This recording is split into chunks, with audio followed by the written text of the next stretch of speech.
이 시간 함께 보실 말씀은 마가복음 8장입니다. 마가복음 8장 36절과 37절 말씀을 보겠습니다. 마가복음 8장 36절과 37절을 보겠습니다.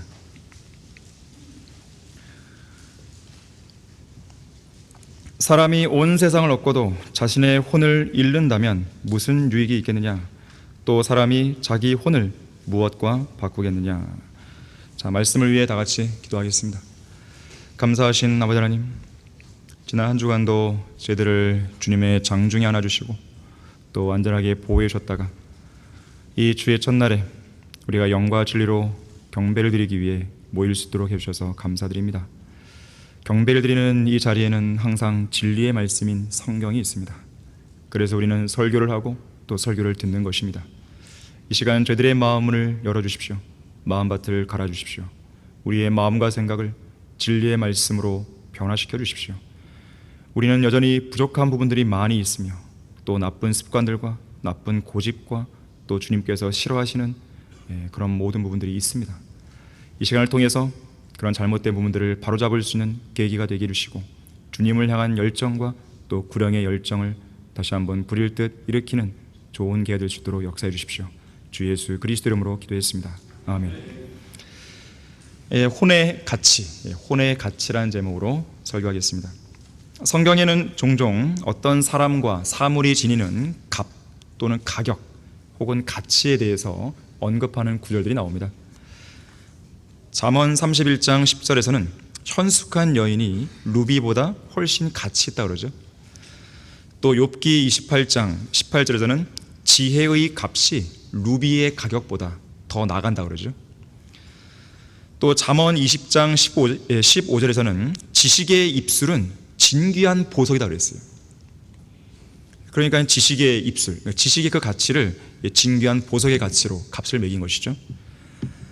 또 그런가 하면 마태복음 13장 45절 46절에서는 예수님께서 천국에 관한 비유를 말씀하실 때 좋은 진주를 찾는 상인을 이야기하십니다. 그러면서 자기의 모든 소유를 팔아서 매우 값진 진주 하나를 샀다 그러죠. 모든 소유를 팔아버린 거예요. 그 진주 하나를 사기 위해서. 바울은 이렇게 얘기하죠. 빌립보서 3장 8절에서 예수 그리스도를 아는 지식이 가장 고상하다고 했어요. 그런가 하면 누가복음 12장 23절에서는 목숨이 음식보다 중요하며 또 몸이 의복보다 중요하다고 그랬어요. 먹고 입는 문제보다도 목숨과 몸이 더 중요한 거 아니냐, 그 얘기를 한 것이에요. 자, 그런가 하면 세상에 있는 모든 상품에는 값이 매겨지고 가격표가 붙죠. 자, 그러면 한 사람의 혼이 지니는 값은 얼마일까요? 그 가치는 얼마 될까요? 그 혼의 목숨값, 그 생명의 가격은 얼마나 될까요? 사실 혼의 가치는 값으로 환산할 수가 없어요. 어떻게 한 인간의 목숨과 생명을 값으로 매길 수 있나요? 그래서 priceless라고 그러죠. 어떤 값을 매길 수 없을 정도로 너무나 소중하고 가장 귀한 대상이라는 의미예요. 특히나 한 사람의 혼이 다른 사람의 혼보다 더 가치가 있다거나 가치가 덜 나간다거나 이렇게 함부로 말할 수도 없죠. 서로 간의 경중을 따질 수 없을 만큼 이 땅의 모든 혼들은 나름대로 다 귀한 가치를 지니고 있는 거예요. 2년 전 2021년인데요. 미국의 통계학자이자 보건경제학자인 하워드 프리드먼이 책을 하나 썼습니다. 생명가격표라는 책을 썼어요. 그러면서 그 안에다가 아주 도발적인 논의를 하게 됩니다. 사회가 인간의 목숨값을 어떻게 매기는지에 대한 아주 도발적인 논의를 하고 있었어요. 그는 이 책에서 이렇게 말해요. 우리의 생명에는 태어나는 순간부터 죽는 순간까지 가격표가 매겨진다. 생명의 가격표를 이 세상 정부나 사회가 매긴다는 거예요. 흔히들 인간의 목숨에는 경중이 없다고 말하지만 때때로 이런 현실 세계에서는 알게 모르게 인간의 목숨에 가격이 매겨져요. 이게 도대체 무슨 말인가 할지 모르겠지만 예를 들어 봅시다. 이 끔찍한 테러로 3천여 명의 사망자가 발생한 9.11 테러가 있었죠. 9.11 테러 이후에 미국은요, 국가적인 차원에서 보상 기금을 마련해서 희생자들에게 돈을 지급합니다. 보상금을 지급해요. 그런데 당시 미국 정부가 책정한 개인의 목숨값은 천차만별이에요. 만약에 똑같다면 똑같은 금액을 줘야 될 거 아니겠어요. 근데 그렇게 안 한 것이죠. 기대 소득 수준이나 피부양자 여부나 나이 이런 걸 고려해서 각 희생자들이 지니는 가치를 경제적으로 평가해서 보상금을 지급한 거예요. 그 결과 가장 적게 받은 가족들의 보상금은 기본 금액인 25만 달러였습니다. 반면에 가장 많이 받은 가족들의 보상금은 700만 달러가 넘었어요. 어떤 희생자에게는 다른 희생자의 생명의 거의 30배에 달하는 그런 가치가 매겨진 것이죠. 심지어요, 어떤 사람은 사망한 것도 아닌데 부상만 당했는데 어떤 사망자 가족보다도 훨씬 많은 보상금인 800만 달러 수준의 보상금이 지급됐습니다. 사람들은 이걸 보면서 그냥 아무렇지 않게 넘어갔습니다. 근데 이 저자는 이걸 가지고 이슈를 제기한 것이죠. 사람마다 목숨값이 다르다는 것이에요. 자, 세상에는 이런 일이 비일비재하게 일어나는데 성경은 한 사람의 혼이 지니는 가치와 연관해서 인종, 학력, 재산 등에 있어서 가족 수에 있어서 차등을 두지 않습니다. 사람이 온 세상을 얻고도 자신의 혼을 잃는다면 무슨 유익이 있겠느냐? 또 사람이 자기 혼을 무엇과 바꾸겠느냐? 이 말씀하실 때 여기서 말하는 그 혼 앞에다가 어떤 조건을 단 게 아니에요. 어떤 전제 조건을 달면서 사람 간에 차별을 둔 게 아닙니다. 한 번은 프랑스 왕 푸이 9세가 주방에서 일을 하고 있는 한 소년에게 무언가를 열심히 가르치고 있었어요. 이 모습을 지켜본 어떤 사람이 어찌하여 왕께서는 이런 비천한 소년을 가르치고 계신 겁니까? 물었어요. 그러자 왕이 말합니다. 사회적으로는 가장 비천한 사람이라 해도 이 소년 역시나 나의 혼만큼이나 귀중한 혼을 갖고 있는 것이고 또한 예수 그리스도께서 그분의 핏값을 주고 구속하신 그 혼을 갖고 있는 것이요. 자, 이러한 혼의 가치를 잘 알고 있는 저는 지난주 월요일부터 수요일까지 2박 3일 동안 2명의 동역자와 함께 충청북도와 경상북도 주요 지역들을 순회했어요. 진천, 증평, 괴산, 문경, 예천, 안동, 영양, 청송, 영덕, 울진, 봉화, 영주, 단양, 제천, 충주 15개 도시 그리고 18개 장소를 옮겨다니면서 어떤 도시는 이제 3번 하게 됐었거든요. 평균 20분씩 18번의 거리 설교를 했고 36명의 어떤 값으로도 매길 수 없는 가장 소중한 혼들을 주님께로 이어왔습니다. 우리가 자동차로 여행한 거리는 890km였어요. 서울에서 부산까지 거리에 2배 이상 달하는 거리를 3일 동안 순회한 것입니다. 하나님께서는 순회 설교 기간 내내 우리와 동행해 주셨고 또 주님께서 얼마나 위대하시고 그분이 하시는 사역이 얼마나 완벽한지 우리에게 보여주셨고 또 그분의 섭리적인 손길을 통해서 우리에게 큰 감동을 선사해 주신 것이에요. 진천, 괴산, 예천 이 3곳을 제외하고는 우리가 가는 도시마다 준비된 혼들을 만나게 해주셔서 그 짧은 시간 안에 바로바로 구령하게 해주셨습니다. 우리는 한 도시에서 오래 머물지 않습니다. 순회 설교의 의미는 뭐냐면 여러분 인천 상륙작전 아시죠? 상륙하기 위해서는 어떻게 합니까? 사전 포격을 합니다. 사전 포격을.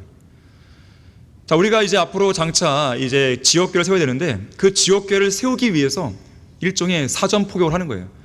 그래서 막 한 방씩 때리는 거죠, 이렇게. 그리고 나중에 저 외에 또 다른 설교자 갔을 때 더 오랜 시간 머물면서 구령하고 설교하는 거예요. 그래서 순회 설교는 그런 의미를 가지고 있어요. 그래서 우리는 짧게 가는 거예요. 그런데도 불구하고 그 짧은 시간 안에 하나님께서는 구령하게 하시는 거죠. 준비된 분들을 만나게 해주시는 거예요. 얼마나 놀랍습니까?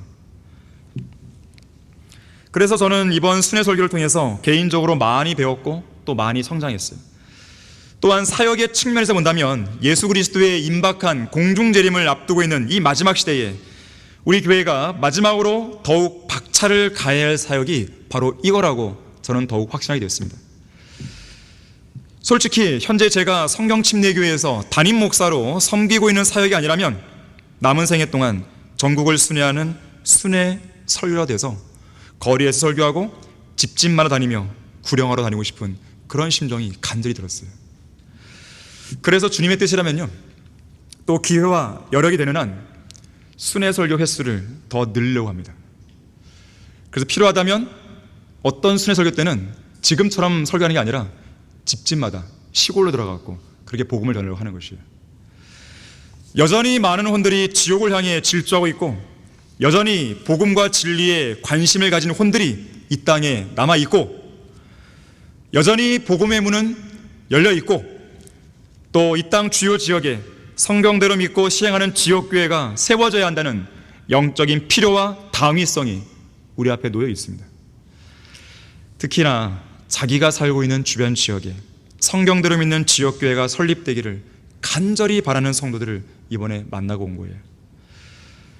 그렇게 되기를 바라는 그런 그들의 간절한 눈물의 기도가 지금도 하늘의 보좌에 앉아 계신 하나님의 앞으로 올라오고 있는 것이죠. 자, 이런 점을 뼈저리게 느끼고 왔는데 가만히 있을 수 있겠어요? 혼의 가치는 얼마 되는가? 자, 첫 번째로 본문 말씀대로 혼은 온 세상의 가치보다 훨씬 더 큰 가치를 지니고 있는 거예요. 세상과 바꿀 수 없어요. 세상에서 그 어떤 걸 준다 하더라도 바꿀 수 없어요. 마태복음 16장 26절도 사람이 온 세상을 얻고도 자신의 혼을 잃는다면 무슨 유익이 있겠느냐? 또 사람이 자기 혼을 무엇과 바꾸겠느냐?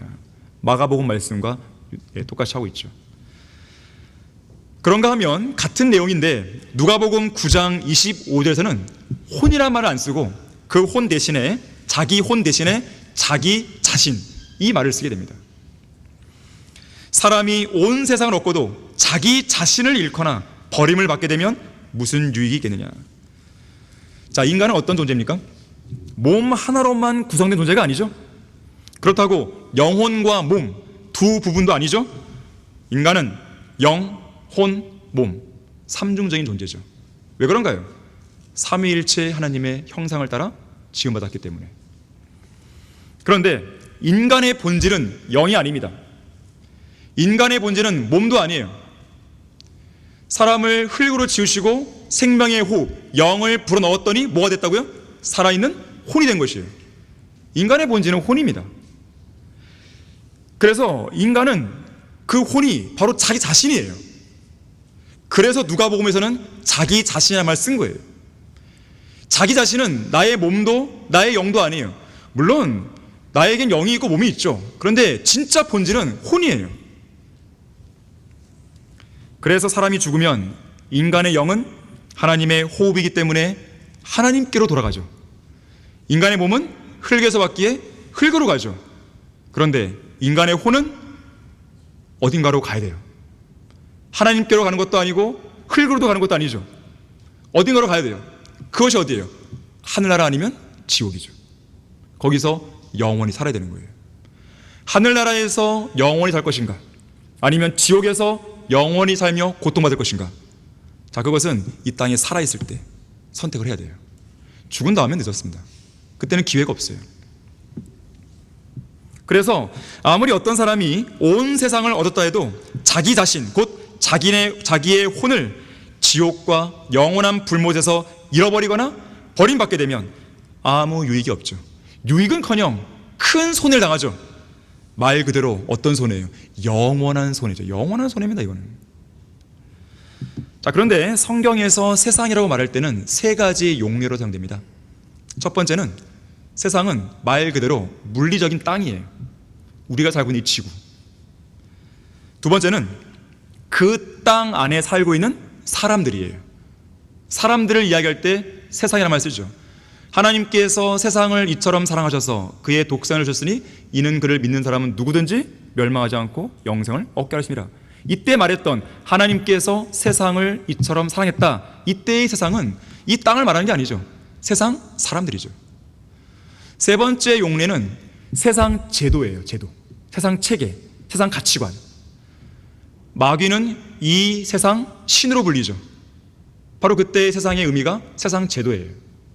그런데 우리가 첫 번째 용례, 우리가 살고 있는 이 땅, 지구에 적용했을 때 한 사람의 혼이 지니는 가치는 이 지구가 지니는 가치보다 훨씬 큰 거죠. 어떤 칼럼에서요, 지구의 가치란 제목의 글을 본 적이 있습니다. 미국 천체 물리학자 그레그 레플린 교수가 지구의 가치를요, 실제 금액으로 환산했어요. 참 대단한 사람들 많아요. 행성의 나이와 행성의 크기, 행성의 질량, 또 온도, 이런 것들을 고려해서요, 그런 행성들의 가치를 환산하는 방정식을 만듭니다. 그리고 그걸 근거로 지구의 가치를 계산해 보니까 얼마일 것 같아요? 천문학적인 숫자 나옵니다. 우리나라 돈으로 몇 천만 원, 몇 조? 이 정도가 아니에요. 544경, 경 들어보셨어요? 경 7,460조 원에 달한다고 주장합니다. 그런데 레플린 교수가 지구 말고 지구에서 가장 가까운 행성인 화성에 대해서 가치를 추정해 봤는데 지구의 가치에 훨씬 못 미칩니다. 1,820만 원. 금성은요 1페니면 17원. 이 정도에 못 미친다고 얘기한 거예요. 또한 발견 당시에 지구와 가장 유사한 행성으로 알려진 글리제 581c라는 행성이 있어요. 듣기 이름도 되게 생소한데 이 행성의 가치는 11만 3천 원이에요. 지구 외에는요, 다른 건 다 가치가 떨어져 있어요. 이유가 있습니다. 다른 데는 생명체가 없지만 지구에는 있다는 것이죠. 그래서 생명체가 존재하는 것을 고려해서 엄청난 값이 매겨진 거예요, 지구에는. 생물, 특히 인간이 사는 것이죠. 그래서 인간이 살 수 있는 그 환경이 고려되는 거예요. 그러면서 금액이 책정되는 것이죠. 자, 그러면 지구의 가치가 이 과학자의 말대로 우리가 그냥 인정해서 544경 7,460조 원인을 감안한다면 우리 순회 설교팀은 2박 3일 동안 36명의 혼들을 구해냈어요. 지구 가치의 360배에 달하는 금액을 우리는 번 거죠. 별로 감동을 안 하시네. 제가 좀 현실감 있게 얘기하려고 금액을 환산해드린 것인데, 온 세상을 얻고도 혼을 잃어버리면 아무 의미가 없다니까요. 세상을 못 바꾼다니까요. 근데 우리는 36배에 달하는, 이 지구의 가치보다 36배에 달하는 금액을 우리는 번 거예요. 이제 아멘. 그런데 보세요, 우리는 구령만 한 게 아닙니다. 저는 설교를 했어요. 그 설교를 들은 사람들 중에 우리는 모르죠. 또 누가 구원 받을 수 있죠. 잠재적인 수익까지 감안하면요, 이건 어마어마한 거죠. 우리는 수지 맞는 장사를 한 거예요. 여러분, 누가복음 19장 13절에서 뭐라 그럽니까? 한 문화를 종들에게 맡기시면서 뭐라 그래요? 내가 올 때까지 장사하라. 아큐파이예요. 장사하라요. 그런 명령을 줬습니다. 자, 여러분의 장사는 잘 되고 계세요? 수지 맞는 인생 살고 계세요? 한 문화로 얼마나 벌어들였습니까? 얼마나 많은 금과 은과 보석을 저 하늘에 쌓았습니까? 여러분의 은행 통장 계좌에는 이만큼 쌓여 있는데 하늘의 통장 계좌는 텅텅 비었나요? 심각한 문제입니다. 이거는 진정으로 하나님의 나라에 유익한 그리스도인이 되기를 원한다면 우리 모두에게 똑같이 주어진 한 문화를 가지고 충실히 장사를 하셔야 돼요. 뭔가 남기셔야 됩니다. 남기지 못하면 주님이 뭐라고 그러세요? 이 악하고 게으른 종아. 실제로 그랬잖아요. 한 문화를 받았는데 이 문화를 잃어버린 것도 아니에요. 꼭꼭 잘 싸서 원금 보존을 했습니다. 그런데 뭐라고 그러세요? 하나님께서는 이 악하고 게으른 종아, 뭔가를 남기지 않은 종에게 하신 말씀이에요. 잃어버린 것도 아닌데 요즘과 같이 어려운 시대에 원금만 확보해도 얼마나 대단해요. 그런데 주님은 그렇게 판단 안 하시는 거예요. 우리에게는 창업일이 있고 폐업일이 있어요. 우리의 창업일은 구원받은 날입니다. 우리의 폐업일은 우리가 이 땅에서 육신의 죽음을 맞이하는 그 순간, 아니면 휴가 때가 되겠죠. 우리는 반드시 창업일부터 폐업일까지 우리가 행했던 그런 모든 것에 대한 결산을 보게 되는 거죠. 얼마나 많이 주님을 위해서 남겼는가예요. 여러분이 한 문화를 가지고 얼마나 잘 하나님을 섬겼는가예요. 반드시 판단을 받는데 그 자리가 바로 그리스도의 심판석이죠. 자, 우리 모두에게는 똑같이 한 문화식이 주어졌어요. 서로 차등을 두지 않았습니다. 하나님께서는 똑같아요. 그러면 우리에게 똑같이 주어진 한 문화가 가리키는 것은 뭘까요? 우리의 믿음이 아닙니다. 믿음도요, 서로 달라요. 분량이. 은사도 아니에요. 은사도 다르죠. 분량이. 우리에게 똑같이 나눠진 한 문화는 복음이에요. 이것은 차등을 두지 않았습니다. 구원받은 모든 그리스도인들을 하나님께서는 그리스도의 대사로 불러주셨고, 그런 그리스도의 대사에게 한 문화, 복음을 똑같이 나눠준 거예요. 자, 그런데 어떤 그리스도인은 그 문화를 가지고 열심히 남기고 있습니다. 어떤 그리스도인은 그 문화에 대해서 관심도 없어요. 평생에 성경대로 믿는 그리스도인으로서 단 한 명도 구령하지 못한 사람이 있다는 것이죠. 정신 차려야 됩니다. 여러분은 과연 무엇 때문에 바쁜 거죠? 무엇을 위해 살아가죠? 여러분의 삶의 현장은 무엇으로, 어떤 가치관으로, 어떤 삶의 목적과 그런 목표로 가득 차 있죠? 여러분은 왜 사시는 것이죠? 여러분의 정체성은 뭐죠? 여러분의 직분은 뭐죠? 여러분이 하나님으로부터 받은 그 직분은 무엇이죠? 임무는 무엇이죠? 진지하게 고려해 보셔야 돼요. 여러분이 왜 사는지, 내가 오늘 왜 살아있는지 고민하셔야 돼요. 그리고 그것이 복음을 전하는 거라면 여러분 지체하시면 안 됩니다. 그리고 여러분에게 누군가를 보여줬다면 그 사람에게 복음 전하는 걸 주저하시면 안 돼요. 미루시면 안 됩니다. 보인다면 그대로 행하는 거예요. 자, 혼의 가치는 얼마 되는가? 두 번째로, 예수 그리스도의 몸값을 지불해야만 살 수 있는 그런 가치예요. 이 한 혼의 가치가 예수님의 몸값이 지불되어야 됩니다. 대단한 몸값이 지불된 거죠. 한 혼을 구원하기 위해서. 그래서 마태복음 20장 28절에서 인자도 섬김을 받으려고 온 것이 아니라 섬기러 왔고 또 많은 사람을 위하여 자기 생명을 몸값으로 주려고 왔다 그랬습니다.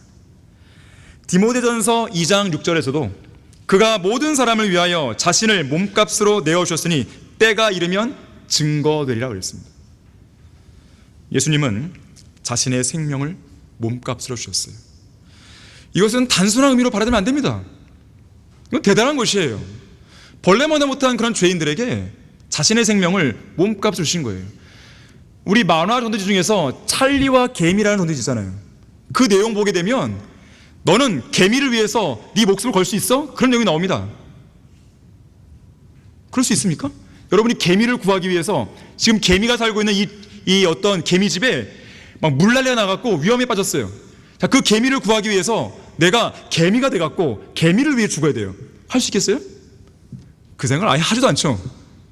죽으면 죽는 거죠. 그냥 관심도 없죠. 근데 하나님께서는 관심을 주신 거예요. 그래서 몸값을 치른 거죠. 너희는 값을 치고 산 것이니 그러므로 하나님의 것인 너희 몸과 너희 영으로 하나님께 영광을 돌리라. 자, 그렇다면 누구에게 이 몸값을 치렀을까요? 마귀가 아닙니다. 어떤 사람들은, 대부분의 사람들이 이 마귀에게 예수님이 몸값을 지불했다고 그래요. 물론 죄인들을 마귀의 진영에서 하나님의 진영으로 옮겨왔죠. 하지만 그 몸값은 마귀에게 지불한 게 아닙니다. 왜 예수님이 마귀와 거래를 합니까?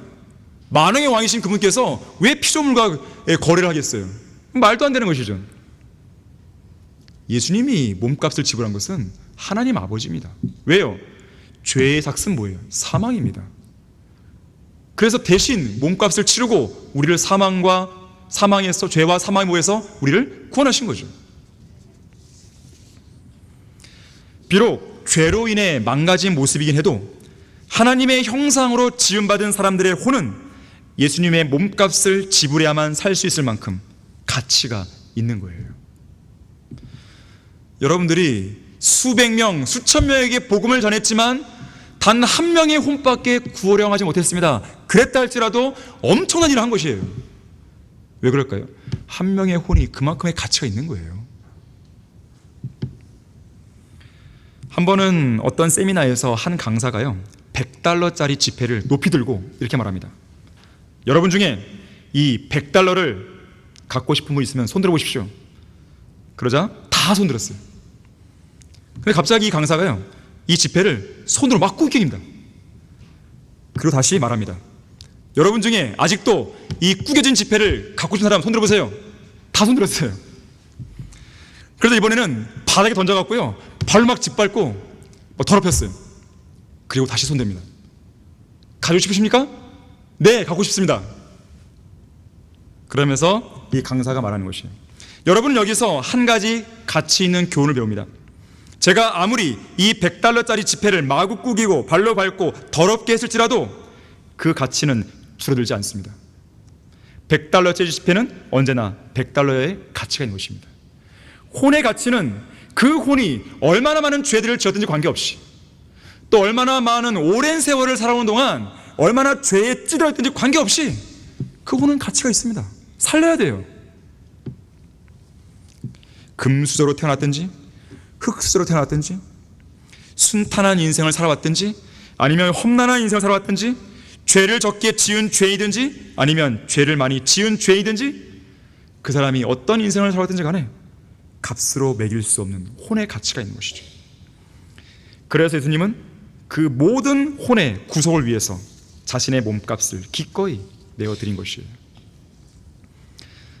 어떤 사람이 이 다이아몬드와 인간의 가치, 다이아몬드의 가치와 인간의 가치를 비교하면서요, 그 가치를 결정하는 기준으로 이 영어 단어 맨 앞 철자를 따서 4개의 이 C, 4개의 C를 제시했어요.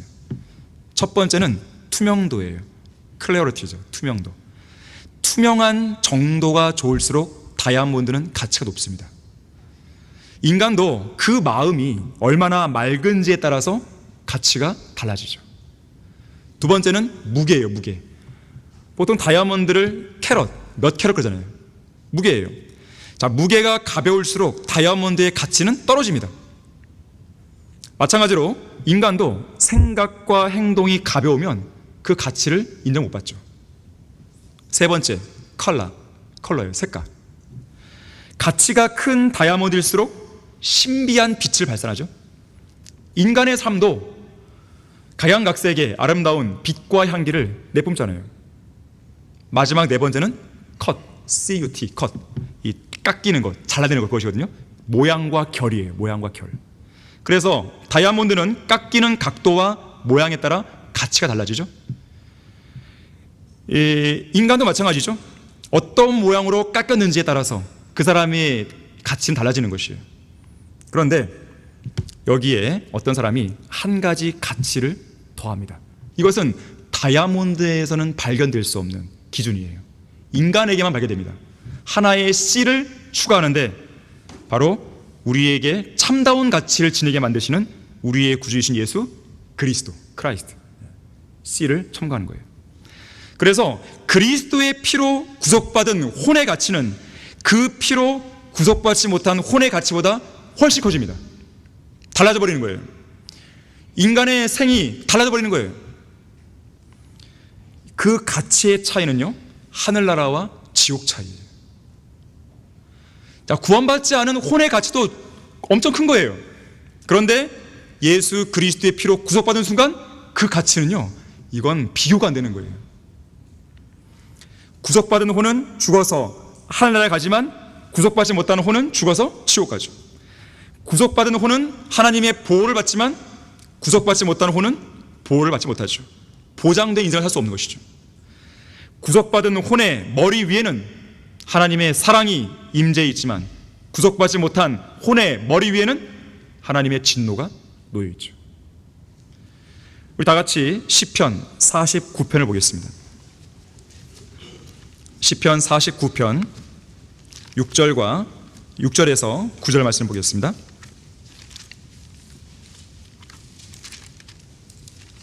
잘 보십시오. 혼의 구속이 얼마나 중요한지. 시편 49편 6절입니다. 자신의 재물을 의지하고 부유함을 스스로 자랑하는 자들 중에 어떤 수단으로라도 자기 형제를 구속하거나 그를 위하여 하나님께 몸값을 바쳐 이는 그들의 혼의 구속은 귀한 것이요 그것은 영원히 멈추게 됨이라. 그로 영원히 살고 썩어짐을 보지 않게 할 자는 아무도 없다 그랬어요. 예수 그리스도의 피만이 진정한 몸값으로 인정받는 거예요. 그래서 중요한 게 있습니다. 8절 보시면 그들의 혼의 구속은 귀한 것이요. 자, 그러면서 그것은 영원히 멈추는 거예요. 뭐가요? 혼의 구속이. 다시 말하자면 혼이 구속받을 수 있는 그 기한이, 그 시간이 주구장창 남아있는 게 아니라는 거예요.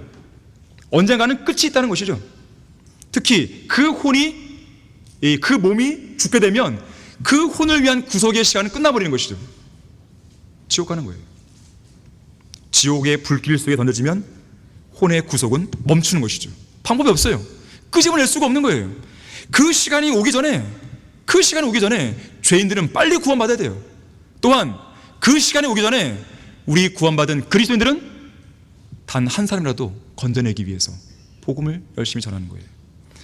자, 우리 일행이 왜 장마 빗속을 뒤뚫고 죄인들에게 달려가야 했을까요? 바로 거기에 그 이유가 있는 거예요. 지난주가 장마철 기간이잖아요.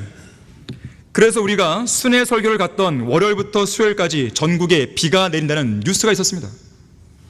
하지만 첫날 월요일을 제외하고는요, 화요일과 수요일 모두 다 햇볕이 쨍쨍 내리쬐는 가운데 복음을 마음껏 전할 수 있었어요. 이 날씨 예보를 보더라도요, 요즘에는 뭐 이 스마트폰에 이 앱이 깔려 있으니까 날씨를 계속 실시간 볼 수 있잖아요. 날씨 예보를 보더라도 이 화요일과 수요일에 비가 내린다는 이 비구름이잖아요. 그런 아이콘이 계속 바뀌어요. 시간이 지날수록 계속 뒤로 밀리는 거예요. 또 목요일로 계속 밀리는 거예요. 그걸 보게 된 것이죠. 하나님께서 간섭하시구나, 하나님께서 개입하시구나, 그걸 알게 된 것이죠. 물론 순회 설교 첫날은 비가 내렸습니다. 그렇게 빗속을 뚫고 자동차를 타고 달렸는데요, 그 옛날 선교사 데이비드 브레이너드가 말을 타고 빗속을 뚫고 먼 길을 달려가 인디안들에게 복음을 전했던 그 상황이 떠올랐어요. 데이비드 브레이너드로 하여금 복음을 들고 인디언들에게 향하도록 움직이게 만든 원동력이 뭐였을까요? 24살의 젊은 나이에 안락한 집을 떠나서 거칠고 황량한 산림지대로 그를 홀로 말을 타고 가도록 내몰게 한 힘이 무엇일까요? 제대로 먹을 음식도 없었고 말을 타고 가는 길고도 지루한 여행으로 몸은 피곤하고 또 억수같이 쏟아지는 비와 칠흑같이 어두운 밤을 무릅쓰며 인디언들에게 그리스도의 복음을 전하도록 그를 재촉한 것이 무엇일까요? 무엇이 우리로 하여금 주말마다 거리와 공원에서 설교하고 구령하게 하는 것일까요? 과연 무엇이 우리로 하여금 전국을 순회하며 복음을 전하게 만드는 것일까요? 단 한 가지죠. 우리를 강권하는 그리스도의 사랑이에요. 우리를 강권하시는 그리스도의 사랑이, 죄인들의 혼의 구속을 위해 기꺼이 몸값을 바치신 주님의 위대한 사랑이, 그 혼의 가치를 귀하게 여기시는 주님의 자애로운 사랑이 복음 전파의 현장으로 우리를 내모는 거예요. 장마철? 이건 우리에게 중요한 게 아니에요. 우리가 지금 가야 한다면 가야 되는 거예요. 이번에 만난 분들 중에 이 구교준 형제님이 있어요. 그 형제님이 우리가 딱 가서 같이 교제했잖아요. 원래 우리가 일정이 있었어요. 근데 이분이 진보에서도 복음 전해 주십시오, 후포에도 복음 전해 주십시오 이런 거예요. 안 갈 수 없죠. 가야죠. 복음 전해 왔는데. 그래서 우리가 원래 계획했던 도시가 아닌 다른 데도 복음을 전한 거예요. 그런데 거기에서 열매 맺힌 거예요. 뭐가 그렇게 만드는 거예요? 그리스도의 사랑이 만드는 거죠. 그리스도의 사랑이 우리의 입을 열게 만드는 것이죠. 우리의 마음이 그 죄인들을, 그 혼들에 대한 연민을 갖게 하는 것이죠. 몸이 피곤하고 그래도 가는 것이죠. 그래서 이 구교준 형제님이 되게 미안해했어요, 우리한테. 왜? 일정이 더 늘어났으니까 되게 피곤하다고 생각할 거 아니겠어요? 그래서 우리랑 헤어지는 그때도 계속 아이고 미안합니다 그랬어요. 아이 그러지 말라고, 미안하지 말라고. 한 군데가 더 있었어요. 영해. 여기는 지역교회가 없대요. 그래서 그곳을 꼭 들리면 좋겠다, 이분이 말씀하시는 거예요. 근데 더 이상 일정이 안 나오는 거예요. 그래서 어쩔 수 없이 제가 거기를 못 갔어요. 근데 마음이 너무 큰 짐이 된 거예요. 그래서 이번 주에 갈 때에 마지막 일정이 포항이거든요. 그 포항 위로 올라가면 영해예요. 그래서 들리고 올라오랍니다. 자, 혼의 가치는 얼마 되는가? 세 번째로, 구원받은 그리스도인이 한 명의 혼을 이겨오기 위해 자신의 인생의 모든 걸 바치는 거예요. 그만한 혼의 가치가 있는 것이죠. 저는 순회 설교를 갈 때면 항상 떠올리는 구절이 있어요. 우리 다 같이 욥기 37장 12절 13절 보십시오. 늘 이 말씀을 생각합니다. 욥기 37장 12절 13절입니다.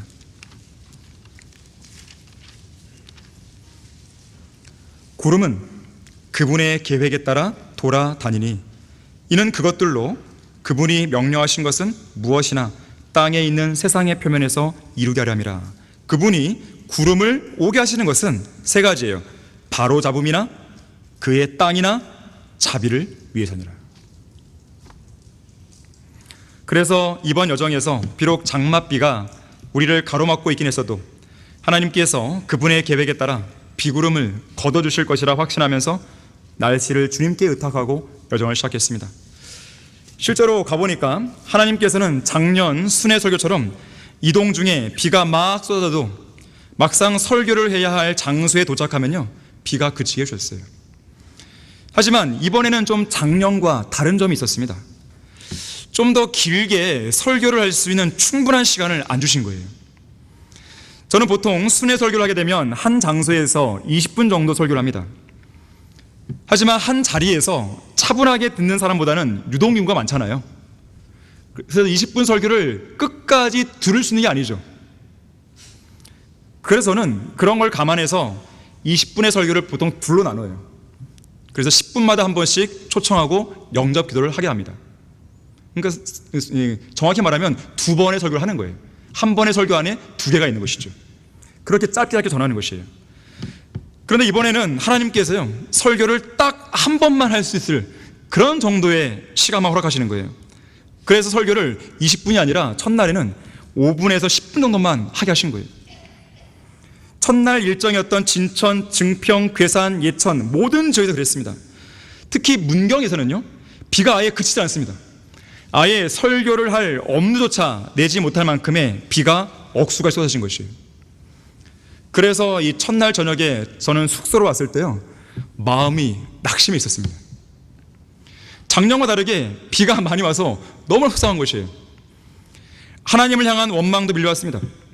그래서 그냥 될 대로 되는 심정으로 토라진 마음에 그냥 대충 침대에 누워 잤어요. 그냥.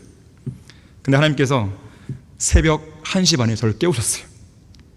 그리고 제 무거운 마음을 주님 앞에 내려놓게 하셨습니다. 그리고 죄들을 자백하게 했고, 그리고 비를 멈추게 해달라고 더욱 간절히 기도하게 하셨어요. 그와 동시에 그 첫날 일정이 결코 많이 쏟아진 비로 인해서 의미 없이 지나간 하루가 아니었음을 깨닫게 해주십니다. 그 순간은, 그 새벽이에요. 우선요, 하나님께서는 제가 그날 아침에 집에서 나오기 전에 하늘에서 내리는 빗소리를 들었거든요. 그때 제가 이렇게 기도했거든요.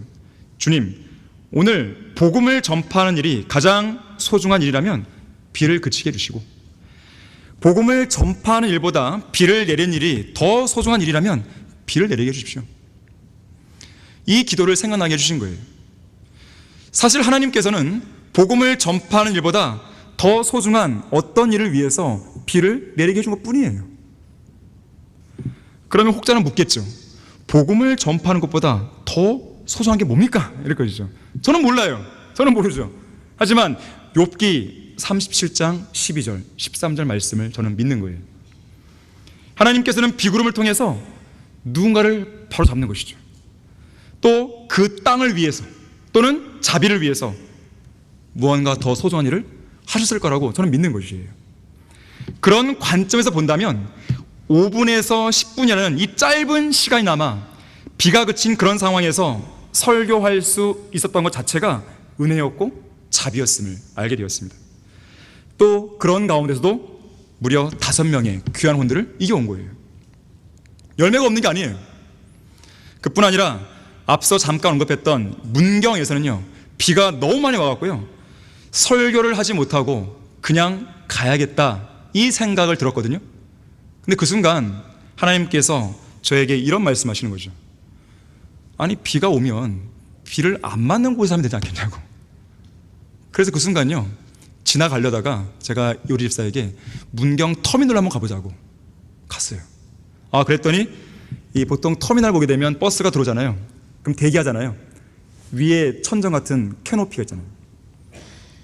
이 비를 안 맞고 설교하시는 장소 딱 있는 거예요. 사람도 한 15명에서 20명 내외가 바깥에 또 안쪽에 있는 거예요. 설교했어요. 근데 거기서 한 명이 혼이 구원받았어요. 그냥 갔으면 어땠을까요? 그 사람은 하마터면 지옥 갈 뻔한 거죠. 자, 어쨌든 비가 내린 철날 일정이 의미 없는 일정이 아니라는 것을 저에게 일깨워주신 거예요. 그리고 화요일과 수요일에 비가 오지 않도록 기도하신 것이죠. 그랬더니요, 하나님께서는 둘째 날 그 아침, 바로 그 새벽이었죠. 6시가 되었을 때요, 그때까지 계속 내리던 비를 완전히 멈추어 주십니다. 6시까지 비가 왔었어요, 화요일날. 그리고 셋째 날 수요일까지 비구름을 완전히 몰아내셨어요. 그야말로 쨍쨍. 제 얼굴 좀 탔잖아요, 많이. 그래서 우리는 더 힘을 받아왔고요, 열정적으로 복음을 전했는데, 둘째 날 첫 번째 일정이 안동이었거든요. 마침 안동이 장날이에요. 장날이었어요. 사람이 바글바글했습니다. 마치 첫날 우리의 그런 어떤 마음을 하나님께서 보상케 해주려 하듯이 사람을 엄청 보내신 거예요. 그래서 보통은 20분만 설교하고 가거든요. 근데 그 시간 못 가겠더라고요. 그래서 같은 장소에서 장소를 옮겨갖고 설교를 했습니다. 1시간이나 거기에 머물렀어요. 그래서 안동에서 무려 10명이나 우리가 이겨온 거예요. 그리고 둘째 날 전체로 본다면 28명의 혼들을 이겨왔고, 또 셋째 날에는 3명의 혼들을 주님께 이겨오게 된 것입니다. 또 안동을 비롯해서 영양, 진보, 강구, 후포, 봉화 등지에서 우리의 설교를 들었던 많은 사람들이 반응을 보였고, 또 그 중에 많은 사람들이 구원받게 된 것이죠. 그런데 우리가 만난 사람들 대부분은요, 나이 많은 어르신들이었습니다. 너무 마음이 안타까웠어요. 그래서 더 다른 죄인들보다도 다 나이 드신 분들이에요. 그래서 보통 제가 이 영접 기도를 초청할 때는요, 딱 서가지고 누가 영접 기도 하는지 봐야 될 거 아니겠어요. 그래서 보통은 눈을 뜨고 제가 초청하거든요. 근데 어르신들이니까요, 더 마음이 막 쓰이는 거예요. 마음이 막 간절하고. 그래서 그냥 서서 못 하겠더라고요. 그래서 무릎 꿇었어요, 그 자리에서. 하나님께 제가 무릎 꿇고 한쪽으로 성경을 들고 내가 눈을 감고 영접 기도를 했습니다. 제가 앞에 있는 분한테 얘기했어요. 제가 이 시간에 무릎 꿇고 영접 기도 할 것인데 믿기를 원하는 분은 따라하시라고. 그런 가운데서도 저는 어떤 마음이 들었냐면, 그런 진심, 당신이 정말 구원받기를 원합니다, 이 진심이 전달되기도 바랬어요. 근데 하나님께서요, 역사해 주셨고요, 영양이라는 곳에는요 사람들이 없었거든요. 근데 딱 4분의 할머니께서 딱 앉아 계셨어요. 그리고 그분들에게 설교를 할 수 있도록 아예 무대가 여기 딱 있었어요. 복음 전했어요. 역시 무릎 꿇고 기도했어요. 그랬더니 그 4분이 다 그 자리에서 영접기도 한 거예요, 따라서. 그뿐이 아닙니다. 아까 구교준 형제님이 후포라는 지역에 가자 그랬잖아요. 갔어요. 거기 갔는데 이 회센터 같은 곳이에요. 그러니까 이제 무슨 어시장 같은데, 그러니까 상인들이 우리가 오니까 손님인 줄 알고 눈이 막 반짝반짝거리면서 뭐 먹으러 오셨냐고, 우리가 복음 전하러 왔다고. 그러니까 잠깐 어색해 하더라고요. 그런데 그분들이 우리에게 자리를 내주는 거예요. 여기서 하시라고. 그 자리에서 했어요. 정확하게 이제 상인들이 여러 분 있었겠지만 제 설교를 아주 귀담아 들은 분이 4명이 있었어요. 바로 내 오른쪽에 1명, 앞에 3분이 딱 자기 장사 자리를 지키면서 딱 보고 있었어요. 복음을 전했습니다. 역시 똑같이 여러분들에게 제가 복음을 전했고, 믿기를 원하면 기도하시라고, 영기도하시라고. 제가 무릎 꿇고 할 것인데 기도하시라고. 제가 그 말했더니 한 분이 무릎 꿇지 않아도 된다고 이렇게 말하는 거예요. 근데 기도했어요, 그렇게 해서. 근데 4분이 다 영접한 거예요. 제가 다 확인했어요. 한 분씩 구원 받았습니까? 네.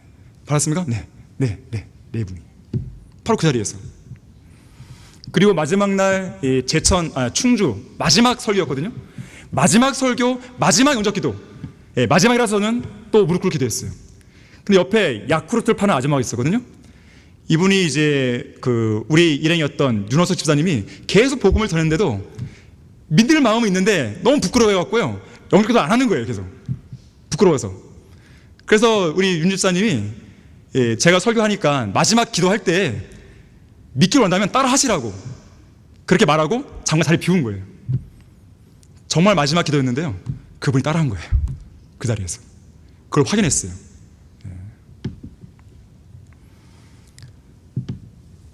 그뿐 아닙니다. 제천에 갔는데요, 어떤 한 자매를 만났는데, 이분은 서울에 살다가 몇 년 전에 제천에 내려와서 구원받고 교회를 다니고 있었습니다. 근데 교회에 좀 이렇게 문제가 있었던 것 같아요. 좀 교회에 대해 어떤 신물이 난 것이죠. 그래서 교회를 지금 안 다니고 있었는데, 시장에 왔다가 어디선가 복음을 전하는 소리가 들린 거예요. 아니, 누가 이런 시대에 복음을 전해? 감동을 받은 거죠. 그리고 목소리가 들린 곳으로 온 거예요. 그래서 우리를 만났고 바른 성경에 대해서, 바른 진리에 대해서 들을 기회가 생긴 거죠. 그 전날 영주에서 저녁 때 했었는데, 영주에서도 어떤 젊은 청년 자매인데, 이 자매도 우리가 설교한 데로 와갖고 이것저것 물어본 거죠. 이 자매가 교회에서 질문을 많이 하기로 소문났나 봐요. 너무 많이 질문하니까 교회에서 막 하지 말라고 막 그랬나 봐요. 근데 그 질문을 우리에게 다 하는 것이죠. 다 설명해 주는 것이죠. 특히 이번 여정에서요, 안동의 정영화 형제 부부, 영양의 박상호 형제 부부, 그리고 구교주 형제 부부를 만나서 짧지만 아름다운 교제를 나눴습니다. 이분들은 그들의 지역에 교회가 세워지기를 간절히 원하고 있었습니다. 우리가 이번에 간 곳이 경상북도에서 북부 지역이에요. 뭐 문경, 예천, 뭐 영주, 울진, 뭐 후포 이런 데거든요. 그 중에서 인구가 가장 많은 곳이 안동이에요. 한 12만 정도. 나머지 지역은 뭐 2만, 1만 막 이래요. 그래서 안동 지역에 지역교회가 세워지게 되면 그 주변 지역은 다 1시간 내 거리거든요. 다 올 수 있습니다. 그래서 그거에 대한 생각을 하고 갖고 온 것이에요. 하나님의 뜻이면 그 사람이 할 것이에요. 제가 기도하고 있는 사람이 있어요. 특히 구교준 형제는 복음 전파의 열정이 있었고요, 같이 우리와 동행했고, 또 아까도 말했지만 이곳저곳에도 복음 전에 하더라고 그렇게 하신 것이죠.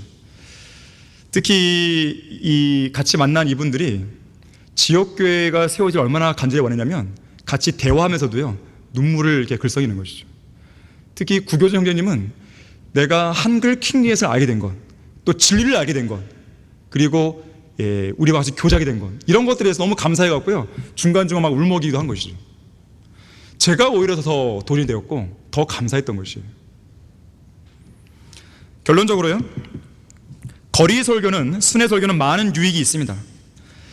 이 순회 설교, 거리 설교로 평생을 먹고 살았던 제랄드 수택 형제가 있습니다. 이 형제님은 거리 설교를 가리켜서 영적 성장의 기폭제라고 그랬어요. 이 제랄드 수택 형제는 유럽에서 사역하는 전담 거리 설교자입니다. 이분은 그것으로 해서 먹고 사는 거예요. 많은 사람들의 후원을 받는 것이죠. 이런 형제님이 우리도 나와야 되는 것이에요. 제가 아까 말씀드렸지만, 제가 이번에 갔다 오고 나서 제가 만약에 담임 목사가 아니라면 그렇게 할 것 같아요. 월화수는 복음 전하고, 목금토는 열심히 일하고 돈 벌고, 그렇게 해서 남은 생을 살고 싶다는 생각이 너무 든 것이에요. 이 제랄드 수택 형제가요, 한 번은 22년 전에 편지 하나를 보내왔습니다. 그러면서 자신의 거리 설교와 연관해서 그 사역에 관한 일화를 소개합니다. 한번 들어보세요. 편지 내용이에요.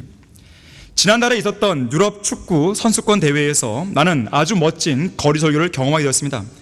그것은 결승전이었던 네덜란드와 벨기에전이 열리는 경기장에서 벌어진 설교였는데, 나는 다른 형제들과 함께 운동장 안에서 관중들을 향해 설교를 했던 것입니다. 결승전 경기에서 말입니다. 경기 전 행사는 관중들이 술에 취해서 떠들고 몇 번의 폭동을 일으키고 끝났습니다. 그 관중들은 마귀들에게 바쳐진 양, 괴상한 모자들과 가발들로 장식하고 이상한 소리와 행동들로 열광하고 있었습니다. 나는 5명의 미국 형제들과 네덜란드인 니코 페르호프, 또 몇 명의 독일 설교자들과 함께 설교하는 영광을 얻었습니다. 이들은 미혹당하고 있는 이방인들에게 열정적으로 하나님의 복음을 선포하는 사람들이었습니다. 우리는 아주 멋지게 일을 했습니다. 칙 출판사에서는 수개국어로 된 250만 장의 만화 전도지를 후원해 주었습니다. 우리를 인도했던 작 후센 형제는 이런 일의 베테랑이었습니다. 하나님께서는 모든 것을 인도해 주셨습니다. 도시 안의 기차역들과 운동장들은 수많은 군중들을 밀집시키는 역할을 했고, 우리는 실제적으로 아무런 제지도 받지 않았습니다. 벨기에에서 경찰들이 우리를 조금 가로막아 서긴 했지만 수천 명의 축구팬들과 관광객들로 운집한 운동장은 마치 개방형 카페와 같이 설교하기에 알맞게 탁 트여 있었습니다. 경찰들이 여기서도 방해하진 않을까 우려했지만 하나님의 도우심으로 우리는 시간을 잘 맞추었습니다. 우리는 트랙으로 내려가서 관중들을 향해 설교하기 시작했습니다. 20분 후에 경찰들이 달려오긴 했지만 그 시간은 우리가 설교하기에 충분한 시간이었습니다. 그들이 왔을 때 우리는 이미 설교를 다 끝낸 것입니다. 설교는 아주 훌륭히 끝났습니다. 주님께 찬양을. 자, 우리에게도 이런 제랄드 수택 같은 사람들이 필요합니다. 오늘날 하나님의 말씀을 지키지 못한 이 배교한 라오디게안들의 교회 시대가 시작되었을 때 복음의 문은 하나둘씩 닫히기 시작했어요. 덮지도 차지도 않은 입에서 토해내기 딱 알맞은 이 시대의 미지근한 자들은 그들 스스로 하나님의 말씀을 저버림으로써 문을 닫기 시작한 것이죠. 지금 예수님은 교회 문 밖에 서 계시는 거예요. 이제는 그나마 남아있던 문들마저도 닫히고 있습니다. 이방인들의 죄가 충만해짐에 따라서 마지막 남은 문마저 닫히게 되면 교회 시대는 막을 내리게 되는 것이죠. 문이 마냥 열려 있을 것이라고 생각하지 마십시오. 구원받은 성도가 복음을 전파할 수 있는 기회이든지 지옥으로 던져질 죄인이 복음을 믿고 받아들일 수 있는 기회이든지 때가 되면 그 문은 닫히게 되어 있는 것이에요. 시간이 얼마 안 남았습니다. 구원받지 않은 죄인들은 문이 완전히 닫히기 전에 서둘러서 예수님을 영접해야 돼요. 거듭난 그리스도인들은 마지막 기회마저 사라지기 전에 주님께서 열어주신 문으로 들어가서 신실하게 복음을 전파해야 됩니다. 문이 닫히면 후회해도 소용이 없어요. 주님께서 열어주신 문으로 들어가야 되는 것이죠. 주님께서 우리를 본향으로 부를 때까지 우리를 위해 열어놓으신 문이 무엇이든지 간에 설령 그곳에 고난과 박해가 있다 해도 그 안으로 들어가서 주님이 우리에게 명령하신 과업을 수행해야 됩니다. 주님께서 우리 엉덩이를 발로 차서 그 안으로 밀어 넣으시기 전에 서둘러 들어가서 주님이 지시하신 일을 신실하게 수행해야 되는 것이에요. 시편 126편 5절과 6절에서는 이렇게 말씀합니다. 눈물로 씨를 뿌리는 자들은 기쁨으로 거두리로다. 귀한 씨를 가지고 나가서 우는 자는 정령 기쁨으로 그의 단들을 가지고 돌아오리로다. 자, 눈물로 씨를 뿌리는 신실한 구령자들이 되기를 간절히 바라겠습니다. 자, 기도하겠습니다. 감사하신 아버지 하나님, 저는 오늘 설교를 통해서 지난 2박 3일 동안에 있었던 이야기를 짤막하게 우리 성도들과 함께 설교를 통해 나눴습니다. 주님께서는 참으로 놀라우신 분이십니다. 위대한 역사를 행하시는 분입니다. 주님께서는 우리를 늘 진리의 말씀과 그 말씀을 통한 역사를 통해 감동을 주시고 계십니다. 주님은 정말로 살아계신 분이신 것입니다. 주님께서 살아계시기에 우리는 혼의 구속을 귀하게 여기는 가운데 더 열정적으로 복음을 전해야 되는 것입니다.